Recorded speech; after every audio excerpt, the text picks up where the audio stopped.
charter that the King of England, King Charles II, gave to Rhode Island. Rhode Island became a colony. They haven't changed it. They had taken the charter in toto and used it as the state constitution. It hasn't been changed. And according to this charter that the king gave to Rhode Island, it stated that only freeholders and their eldest son could vote. What's a freeholder? Person who owns land. A person who owns land. And his eldest son could vote. And that had never been changed. Well, by the time 1840s roll around, there's a great demand for change. In some states previously, there was manhood suffrage. We'll talk about it.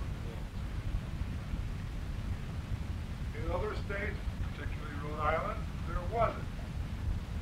In the western states, all men could vote. Some western states. In New York, they could. 1849. Because of this injustice, I think you'll agree, a group of people got together and they wrote their own constitution, called the People's Constitution. They held a convention of the masses. They drew their own constitution. Of course, their own constitution was like giving everyone the right to vote.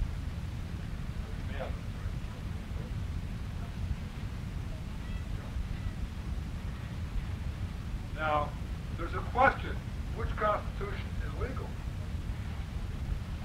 The state then held a convention, state officials, and they put up a vote, question to vote on. Shall they extend suffrage or not? And the convention, held in Newport, Rhode Island, proved that the people who have the power to vote at that time, see, the only ones who could vote at the convention were the freeholders. According to the Constitution, only freeholders could vote. So they voted at the convention. How did they vote? Against it. And they voted down opening up the franchise to vote. Now, the convention at Newport is technically the legal government. Technically, it's the legal government of Rhode Island. The People's Constitution was drawn up by a mass of people, which you may say is liberal, people's wishes, more democratic, but it's not legal. The same idea if a mass of people in New York State got together and say, well, we'll form our own government. You know, like this is not about the state government. You have your own election and vote John Smith for governor. It has no weight. They're legal. It's not a legal government. You can't do that. That's what these people did in Rhode Island. As a result of this, both groups, the people who were led and the state offices, the freeholders, both held elections when election time came around. They both held elections. Now, this is peculiar because you have two sets of elections. One election by the legal, constituted, authorized government, and another election by the mass of people who technically don't have the right to vote. They don't have the right to vote, so they hold their own election.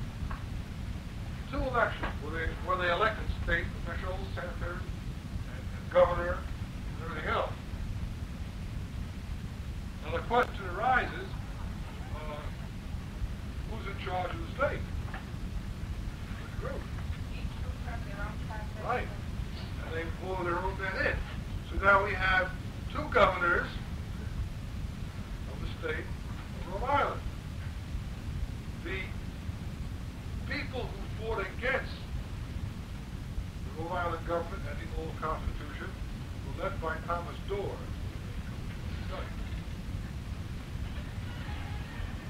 The legal governor was Samuel King.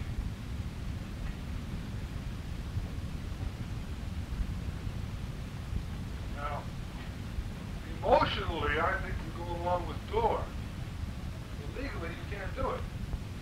And when the elections were held, and Dorr said, I am the legal governor, the people want me. The king says, oh no, you're not legal governor. You can't be elected by the Constitution. The Constitution says these people can't vote. So you can't be the governor. And Dorr, the king sends out the state militia to find Dorr and lock him up. Now, there's one thing Dorr can do. He tried to win by the ballot. Follow my point of view. He tries to be elected by the ballot. But the ballot's illegal. What's the only other way he can put himself in office? By force. By force. This is where the rebellion finally fits. By force. In order to subjugate the legal government of Rhode Island, he has to have guns and ammunition and so forth and so on. And he attempted to take and capture the state arsenal. He didn't do it. He could not capture the state arsenal. Because he couldn't capture the state arsenal, the state militia chased him all over the place. He ran away, but he gave himself up soon afterward. Then he held a trial, and Dorr was convicted and sent to prison for life. Trying to overthrow the government of Rhode Island. Of course, he stayed in jail all his life. They let him go 5 years later.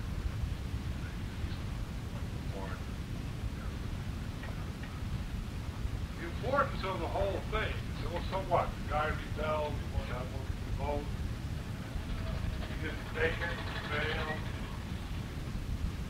The fact that so many people were on his side, massive people, that raised so much stink and so much power was behind Dorr, even though it was illegal, backed him up, that the state government, the ones who the freeholders, led the state government. Finally, while Dorr was sitting in the jug, they passed a more liberal constitution, giving more people the right to vote. So it did serve a purpose. More people in Rhode Island did vote, have the right to vote. And this is a reform. This is a reform movement. It may be a bit violent, yes. It may be illegal. But you find that many reform movements are illegal. Take Castro's overthrow of Batista. This was illegal. Overthrew a regular constituted government. Even though say he was a dictator, that's not the point. Overthrew him. So forth. In fact, the Americans in the Revolutionary War overthrew the English. This is illegal. The French Revolution is illegal. From a constitutional authority. But sometimes drastic action has to be taken to do this kind of thing.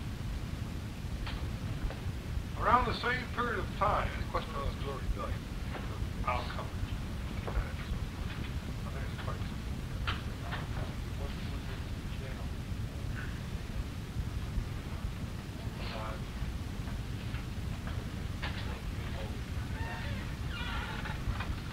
They can do when they revise the charter, giving more people the right to vote. More people the right to vote. They had to. They were afraid. This rebellion showed them that anything can happen. Mass people never got arms, they wiped the government out. So it would be better to give in somewhat than lose everything by an armed conflict. It may have happened. It may have happened. It's scary. Around the same period of time, in the 1840s it starts, where we start coming about with a group of people which eventually became known as political nativists.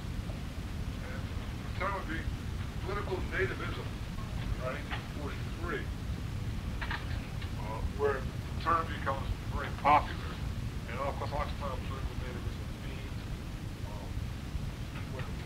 had.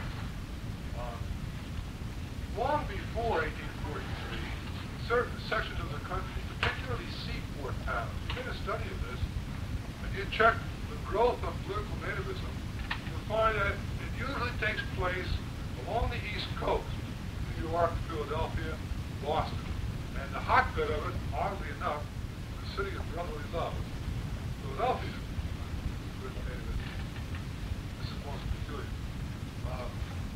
In Washington, D.C., the Native American Association was formed in 1837. A small group of individuals who were founded for the purpose of backing and supporting Native Americans. 1837 Washington. I'll give you a number of names of organizations here to show you that all these groups combined into one group eventually. That's a traditional name. It's not really a political party as yet. It's just a group of people, it's like an organization. It's not a party. It doesn't have much effect in politics until later. What do they consider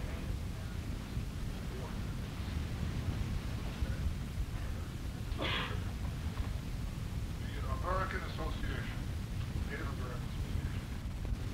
Native American Association.